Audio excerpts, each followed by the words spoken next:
Hi, welcome back to Christine's Corner. I'm so glad you're here.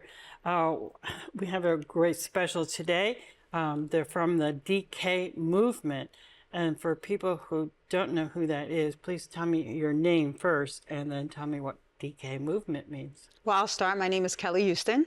And I'm Derek Jones. And DK Movement Cares, it means D and the K is obviously our names, Derek and Kelly. Yes. And movement is just a movement that we put together in making change, right? And making an impact within our community. So your community, who is it? Is it just elderly? Is it children? I'll let you answer that. So, our community is pretty much everyone, but we focus mostly on youth and then also adults. But within those communities, there's separate ones. So what I mean by that is children that are dealing with social issues, adults that are dealing with maybe substance abuse, right? Or maybe they were on the streets at some point. So What made you start this and how did you come up with this? Did you use your own money or Well, the company stems from our life experiences and for our upbringings. I mean, Derek and I have similar backgrounds, and we've been through a lot in our life experiences. And now that we are at the successful point of our life, we wanted to be able to give back to the community. So yes, everything at this point is self-funded, and we work hard together. It's just us two, and we put a lot of work in going out in the community and being a helping hand to those in need. So you say, so it's just the two of you and you do it like a one-on-one counseling or?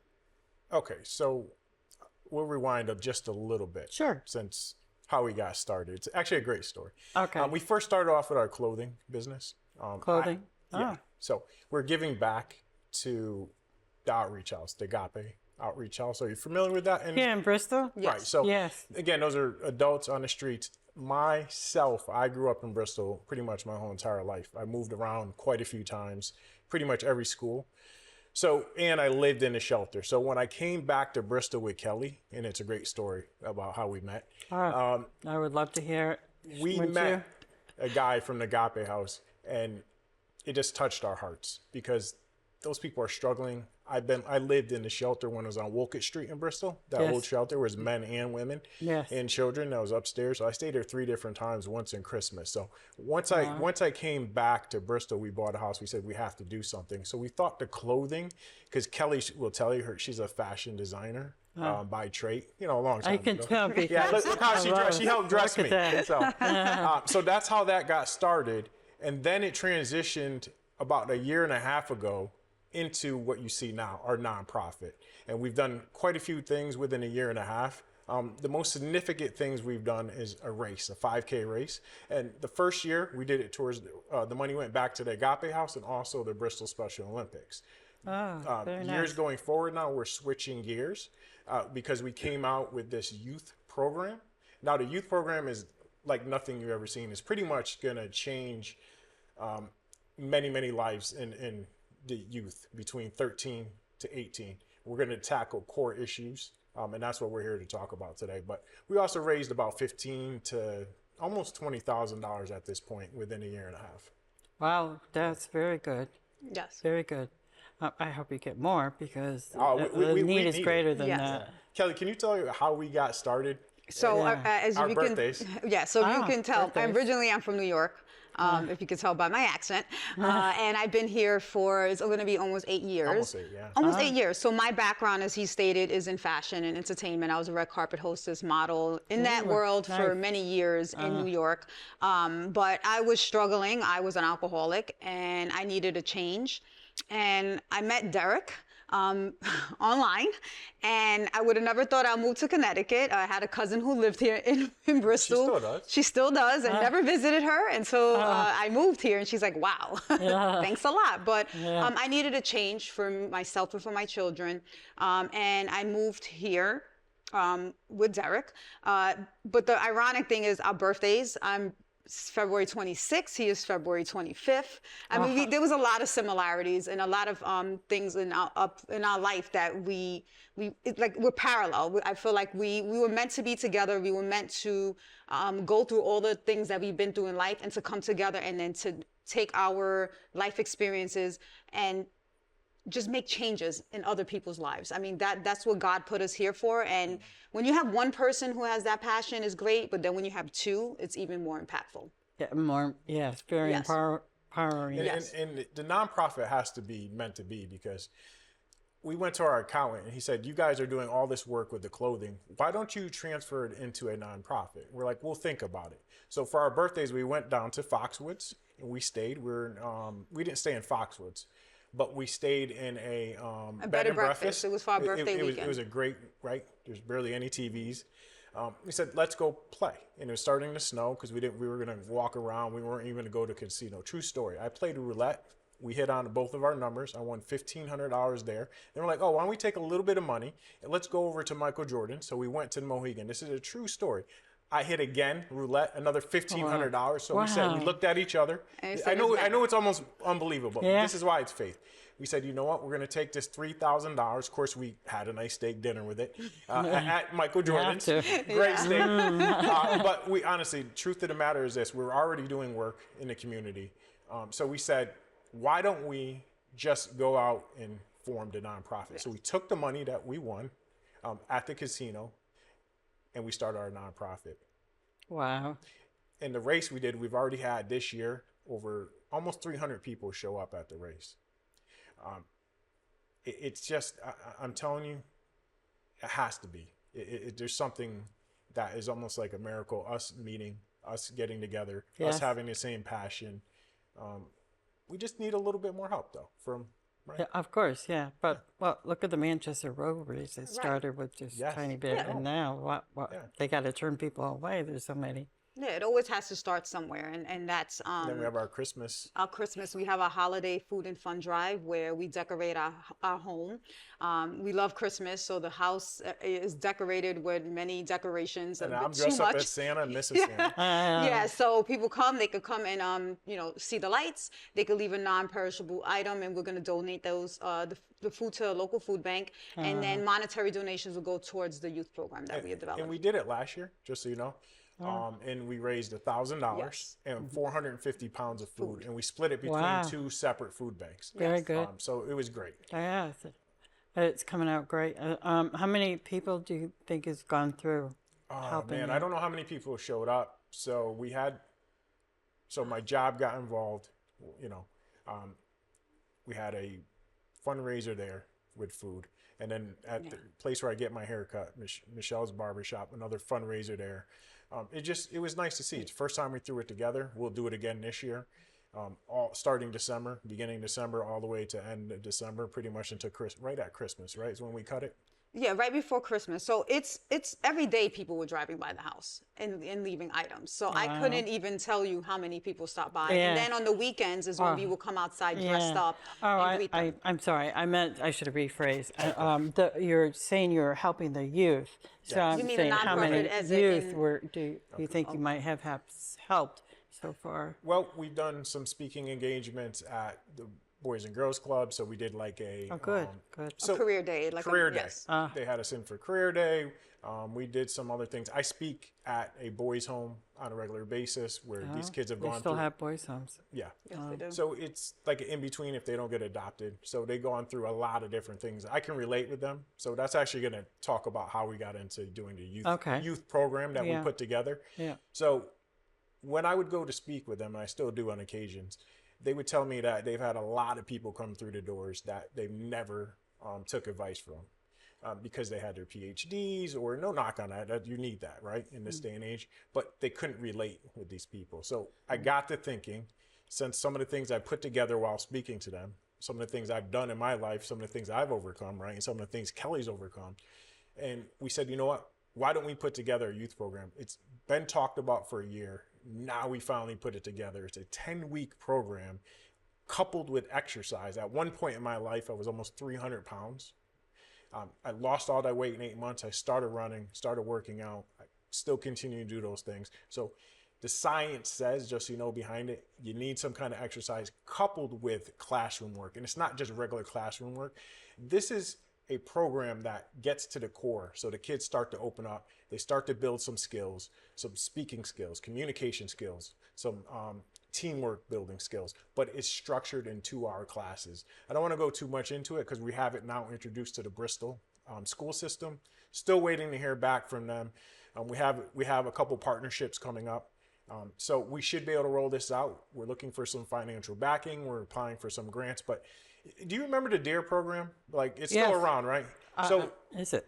Yeah, I haven't think it's heard. still around, but it's not in every school. So the idea here is to get it to as many youths, because anyone that's suffering from any kind of anxiety, they're on their phone, they don't know how to deal with social media, right? It needs to be stressed about Right, we depression. need to start to stretch these things, and this youth program is going to tackle that. Right, it's going to help with those things to help the kids get to the next level. Or if they're having a bad day, guess what it's going to do? It's going to maybe stop them from doing something crazy or doing something bad, harmful, right, to others. I went through that suicide when I was younger. My cousin hung himself. His brother actually walked in. This is a kid who was 19 years old, the hardest funeral I ever had to go to in my entire life, right? God bless him, Tremaine Durham. I'll never forget this man. We slept in the same room, 5, 6 of us, and the first time I got to meet my father after age of 15. But this kid, you knew he was crying for help. He would take pills. We'd all join him in doing things, but he just took it a little further. So we need to get to these kids at their core root. And so far, everything we've tried in the school systems, I don't see it working or even out. So we need to start to switch it. Call us. We have a great program, and we want to roll it out. We're ready to go. Oh, good. So you're putting this, how are you getting the word out? Through schools? I mean, it's through word of mouth, it's through interviews like this, Yes. through social media, through just showing up to different types of forums that we can speak about it. I think it's important that I look at it this. I come from a world where it was all fantasy, and with social media being such a big thing in our kids' lives, I try to tell them that what you see there is not real, right? And they want to live up to the expectations that they see on Instagram and on Facebook. And this is the issue. They're not looking within their community, and they should be looking up to people within the community like us as mentors. That's real people here that is really making a difference. Don't get me wrong. It's okay, you see the celebrities and things like that, but you don't know what they went through to get there. Myself, as I stated, I was an alcoholic, but if you've seen my Instagram at that time and on the red carpet and looking glamorous, everybody wanted to be like me. And I said, no, you don't, because you don't know what I was feeling in that picture. I'm not showing you that, but I was depressed. I wasn't happy, right? So you don't want to live up to this right here, okay? You want to live in the real world, and you want to be able to communicate and look at someone's eye and be able to have a true conversation with them. Our kids don't know how to play anymore. They don't go outside and enjoy the outside. Right. I mean, being from New York, the concrete jungle, right? My kids didn't really go outside unless we went to a park. The realization came in when I moved here, and I told my 11-year-old daughter to go outside and play. She went outside and sat in the grass and did not know how to play. She did not know what to do with herself. And then it really kicked in like, wow, like she doesn't know how to go outside and just be a kid because they're not kids anymore. So our program is just to bring back these kids to be kids and to learn how to communicate and to learn how to deal with their emotions. And then in the program, there's also a community part where they do a community project, and the skills that they have gained in our program to go and go out and apply those skills, right? And come back and present it to us in the classroom. And that's how we're going to know the success of the program, is the feedback that we're going to get from the kids. And we would like them to continue doing that. They could even work in senior centers, Anywhere. helping them. Yes, yes. In their house. Right, and then we have a workforce aspect there too. So depending on the age, is preparing them. Now, where I currently work, I interview a lot of young people, and they don't know how to interview. They don't know how to look at me and just sit there, and they don't even know how to come dressed. And I think it's very important from a young age that they understand and build the work ethics, because a lot of people don't have that anymore. Are also giving yourself, you're supposed to give positive feedback to who's interviewing you, and it's very negative feelings they have. So it's hard. It's very hard, yes. And if they never experienced that, if there's no one there to teach them that, they're not going to know.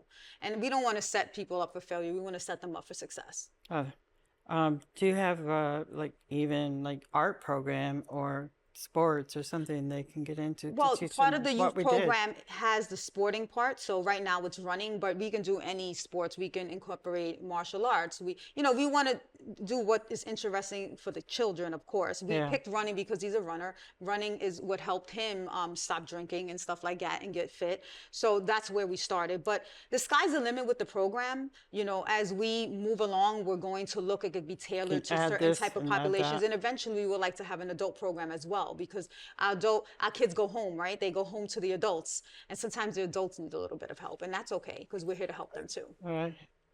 Yeah, of all ages. All ages. Yeah, all They're ages. isolated and just someone Right. coming in and talking to them for Exactly. an Exactly. hour.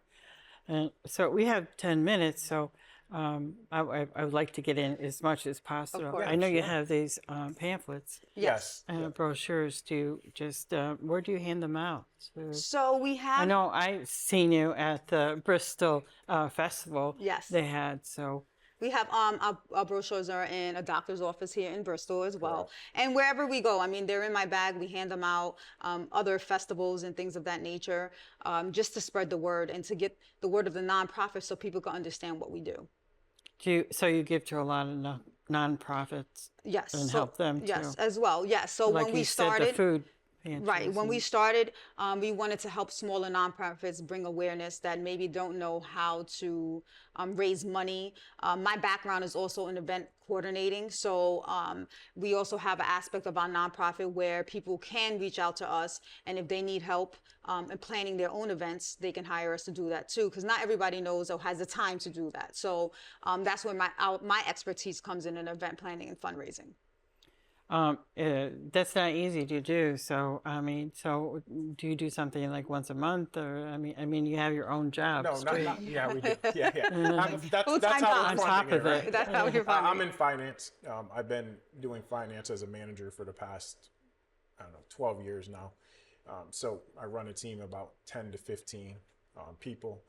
So we have managerial experience also on top of it. So it's not just our life experience. We have credibility. We have a lot of different things we do, a lot of different knowledge that we bring to the table. But I want to touch on the piece where you can hire us. A lot of times when people hire someone to do events, it costs thousands and thousands of dollars. Yeah. Obviously, we're not going to charge another nonprofit because we're a nonprofit as much money. So Right. when you reach out to us, of course, our time is money, but we're obviously going to give you a little bit much more of a break. And we know what we're doing. We've already pulled off 2 races, plus Kelly's done some huge events in New York City well before me.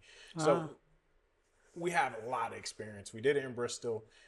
Within 2 years, with little help on our own. Imagine if we had to help, and if you have a team, we build something out that's going to be fantastic. But right now, our main focus is really the youth program, get it into the school systems, Yeah. and start really pushing that forward. So, we need a little bit more of the business, right, help coming in. And anyone that has knowledge that wants to lend their time, they want to lend some expertise on fundraising, anything like that to help us, with this particular program. But that's the main thing. In the beginning, you said something about court. Did you want to talk about something about? I don't know where you were going with that. So No, we don't have to touch on that. you don't have to touch on that. Oh, okay. No, I'm just trying to fit everything in because it sounds fascinating that you're Yeah. helping others. Well, when you come from a life that I've come from, it's almost unbelievable for people to understand where, at the age of 8, my brother and sister were taken away by DCF, right? I moved at least 20 different times, from New Britain to Torrington. As I told you, I lived in different shelters with my mother who, was hooked on drugs. I didn't meet my father who had his own issues too. Myself, I was a really bad alcoholic for quite some years, all the way up until about 12 years ago. Yeah, it seems to get passed on and passed Yeah, on. But so nobody but you fixes eventually can break that cycle. And people always ask, right. how That's do you good. break that cycle? Right. And one, you have to have belief in Jesus Christ himself. I firmly believe that. And then you also I have do. to start working on, this is what I mean about the programs that were coming out. You have to start working on the trauma that you've gone through. Right. No one's going to help you with that sometimes. I just happen to be lucky to be one of those people that done a lot of inner work with myself. And this is what I'm talking about, is figuring out how to touch somebody at their soul in order to move the needle, so they don't do things, and they become better people, and they become productive in life, so they don't end up in jail, so they don't end up killing themselves and things of that nature.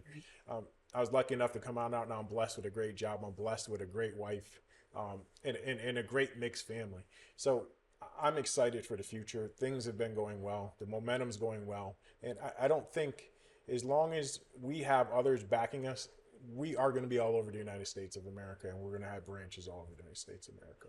Very good. Very good. That's a great goal. So right now it's just right in Bristol. Right now, Well, it's because we live in Bristol, so that's why everyone thinks that it's like based in But it's Bristol, not. but I it's do. really not. Yeah. I mean, Yeah. kids are kids. the program could be anywhere. The program could be anywhere. Everybody needs Right. help. So, you know, whoever, I mean, any town can reach out to us. We're willing to help. Yeah, we're talking to Middletown. We're talking to quite a few different places. Yes. New Britain. There's a couple different places. Yeah, I know a lot of kids that are struggling, or they talk about how they struggled. I mean, you can have parents in the house and Yes. still Yes. be isolated, Because you and don't want to open up sometimes. you're not being treated very well. And it's if you're living on your own. Oh, yes. Very abusive in different forms. Either way, if not having a parent is horrible, but Not having a supportive parent, right? then yeah, Jesus and is not a bad. good Absolutely. one. Yes, it's not good. So that would be good to have these kids have someone to talk to. You know, I personally know of someone, and trying to battle of who's the best person to be with is hard. And then when the other people go in and they think they know it's best, and they just take them away. Right. and, Right. It's not something. that's fearful for the child and Right. the parent as well. So if we can make a difference, and also mental health. Yes. It's you know, I've experienced it myself growing up, and it's very difficult. And if you don't have someone there to catch you, and for me, myself also, it was belief in God and catching me. So And it's I believe it. Yeah, He has a reason, a purpose, and I commend you for Thank you. going Thank you. forward Yeah, thank you. and listening and doing something about that. Thank you. Yeah, Thank you. We I love your appreciate that. story. Thank you. Yeah. So we have 4 more minutes, so it's something we haven't caught on yet. Please. I mean, I just think overall, when we're speaking about mental health and what experiences you have in life, is just taking accountability for whatever has happened in your life and forgiving yourself. Because sometimes we tend to not forgive ourselves for what we've done, and then we can move past that. And we're here just to tell people that no matter what your life experiences Yeah, you have can. been, you can overcome them and you can move forward from that. A lot of people will, you know, you're trying to struggle to do better. You see other people and you say, and God says, you know, you don't have to stay that way. But No. there's other outside people that says, is. no, this is how I know you, and you're going to stay Right, that way. right. So you got to overcome a lot. It's a lot, Yeah, but you can. And that's the point. And it's good to know that you're spreading and saying, yes, you can. God says yes.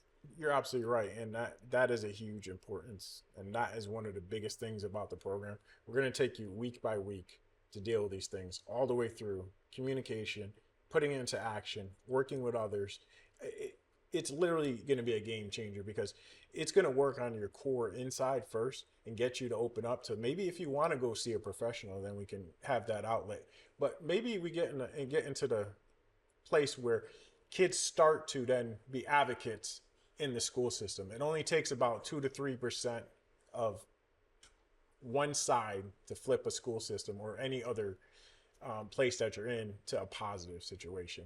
So that's what we need more of. A lot of the school systems out there, a lot of kids are just down, and this is why many things are happening where they're bomb threats or they're going to shooting that's schools. scary just We to want to go. get to those kids before they do that. That's why this program's important. Yeah, that's Yes. good. They need to know there's another way, before it ever other happens. outlets, Yes. Before it ever happens. not into this phone or Correct. mechanical devices and games. And there's It's so going to many. be a solution-based negative. activities Very for good. 10 weeks. Very good. I'm so glad that God put you two together, and you're doing what We're you're happy to. doing. Thank you. Thank you. And to go through what the battles, the demons in your Yes. lives, and overcome them. That's I give you a lot of credit. Thank you. Thank you so much. Yes. Appreciate that. Thank you for coming. Yeah, we Thank you. appreciate And it. thank you for tuning in to Christine's Corner. I love you. Thank you. Thank you.